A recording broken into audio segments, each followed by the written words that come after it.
So there I was, sailing around the world. Within a day, I was clear of all traffic and easy running, easy time of year, late summer. The first problem I'd come to was a minor issue with the tins, because of course I'd marked them all and varnished them twice on both sides, and you have to take the labels off for that, or it doesn't really work very well. So obviously I'd marked them quite clearly. There were only 3 types of tin that were exactly identical to each other. And I'd take a fairly easy trip from well offshore. I passed just offshore of the Canaries and quite offshore of the Cape Verdes, and very easy sailing the whole way. I skillfully labelled them with 3 different markings, which when you rotated them were exactly the same as each other. So it was a good thing, because it helped sort of add variety to my diet somewhat. It had to happen, didn't it? So, my nurse is concerned that I'm going to become confused and wander off the end of the boat and plummet to my death. I'm not quite sure whether she's concerned with my competence or the unfortunate state of confusion that I look forward to. I'm dealing with this issue by being as childish as I possibly can, and now regarded that my rope work has been insulted by a landsperson. So taking into the South Atlantic, you take a big sort of S-curve and back underneath. So you come down the North Atlantic, and then you go around the South Atlantic, and you'll end up in south of South Africa. So there you're more into upwind sailing, which my boat's pretty good at, basically. So that was fine. And really that whole period was ever so easy, and it was all kind of conducted on autopilot on my part, as it were. So all had been going well, and nothing bad had happened yet, so obviously that couldn't last, could it? It was time for something to happen, so I was about the same latitude as Cape Town, getting down towards the latitude of Cape Town, but some way to the west still, and trying to, there's strong southerly winds are the norm there. You have to push your way through them and get down into the next band of winds, and get far enough offshore for the Ulysses current. Yeah. So it's normally a bit of a slog there. Now at this point, I decided to injure myself for the first time in a completely pointless fashion. My hatch boards, 2 or 3 were normally always in place, and of course the other one has a chamfer so that they meet each other. So I leant out the cockpit and teetered a bit on it to grab something, and the boat decided to give me at that moment a lurch, causing me to roll on the edge. And what that did is basically absolutely tore something inside against the base of my ribs, that you weren't supposed to squidge rip up. So then I was basically immediately in total agony. So I was a bit stuck for a week, and I'd had some issues with the mains, and I needed to take them down and repair one and put it up. But basically, I was like, not right now, thank you. So for about 5 days, I was stuck with only a head sail up, and trying to sail up with only a head sail. You can absolutely forget it. But it wasn't worth for a few days. It wasn't worth a few days destroying my main or further injuring myself. In a long-term undertaking, normally you're not in a rush, right? If you're not in a race, you're not in a race. So if it's going to take you, you can lose 5 days and not go anywhere, but you haven't injured yourself further, which is the important bit, then that's absolutely fine. That's what you should be doing. If you're not, you should query your priorities on that one. So it's quite fine just to heave to for 5 days if that's what you need to do, and wait till you feel better, because complications make complications. So south of the Cape of Good Hope by now, Now, the charts of the Alp gives us current, which is very strong. It's like 3, 4, 5 knots. A lot of current going on there. And also you have all your information and your standard things. So I was about a good couple of 100 miles further south than I needed to be. So obviously a great side shoot of the current came out, and they watched me back three days completely spuriously. So I had to go even further south and take another go round. But that's fine. That's all part of the fun. So what we had, of course, as soon as I'd made it down into the area of the Agulhas current, was a vast amount of wildlife, particularly the albatrosses endlessly on my tail. They'd become old friends because they must be the same one. It looked the same. It's kind of white, yeah. Yeah, it's the same one. Yes, what I didn't get was a lot of whales, and of course, when you're single-handed, particularly, my boat being quite low to the ground, or water even, my boat being fairly low to the sea level, you don't get a very long view of observation.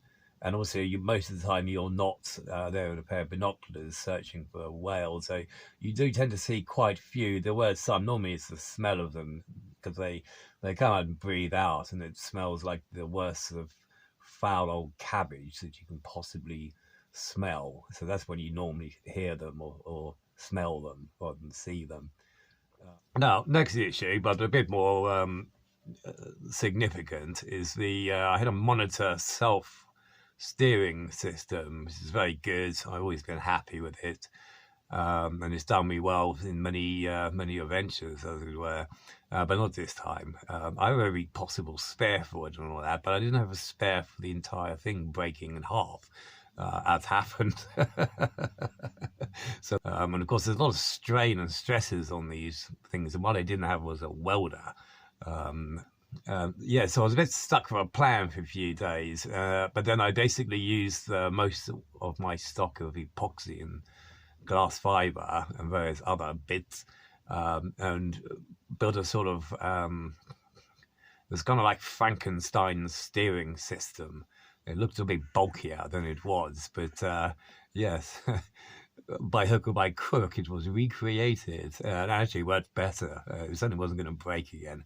But of course, you pat yourself on the back and then you kick yourself in the back because, yes, I just used 3/4 of my epoxy repair gear. So it's not going to come back by magic.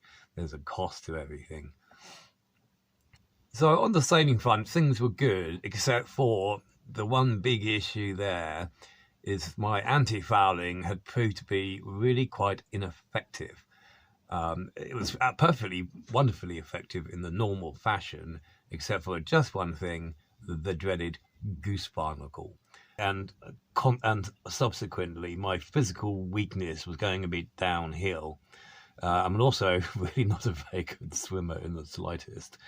And whilst I had like suitable scrapers and long things, the particular hull shape of the sea cracker is quite, it's not quite, you just can't get to it. It's almost a full long keel with a deeper draft hull shape is a lot easier to get a scraping angle on, but on the sea cracker it's not so good. So I was able to get some of it off, as it were. So my boat speed obviously was dropping as a consequence, and because obviously less progress gives less control and less decisions as to your weather situation and currents and winds and such like. So the main reason why I started to become a bit weak physically, yes again, the dreaded teeth. While I was in St. Martin, I'd spent about £1,500 on my teeth in every possible way, and even more even pulled out. So I've done my best with them, but of course it wasn't going to work. One of my teeth, a premolar, and obviously a full abscess had developed. So obviously I had antibiotics and whatnot, so I took a course of antibiotics. And that had no effect whatsoever because if the cause of the infection, excessive looseness and the tooth sort of grinding against the gum or whatever, the usual sort of reasons for my teeth, if the problem is still there, unfortunately, you'll be lucky whether it works or not, and it didn't. So I had another go, but trying to sort of drain it by pulling it and sucking it was partially successful, and it still didn't work. So there I am with a worsening bad abscess in my mouth. I'd used 2/3 of my antibiotics, and that's it. Basically, it's tough because you can't use all of them because something worse might come along, and then I'm done for, basically. So there was now no choice for me but to remove my own tooth again. But some teeth come out easier than others. This particular one was not at all keen on coming out, but I was going for it. The problem is every single tool I had just couldn't get a grip. And if you're going to take one thing, take some dental pliers, because your needle nose pliers and that are absolutely rubbish at it, basically. So if you're going to have one thing, have that, right? For 3 weeks, 3 weeks, pull, twist, wiggle, wiggle, suck. Pull, twist, wiggle, wiggle, suck. But eventually, in a sudden moment, a eureka, a moment of triumph. Yes! I inspected my foe. Loser. Flicked it out. And he was off for this. Yeah. So I was fine with the isolation. I mean, it was wonderful.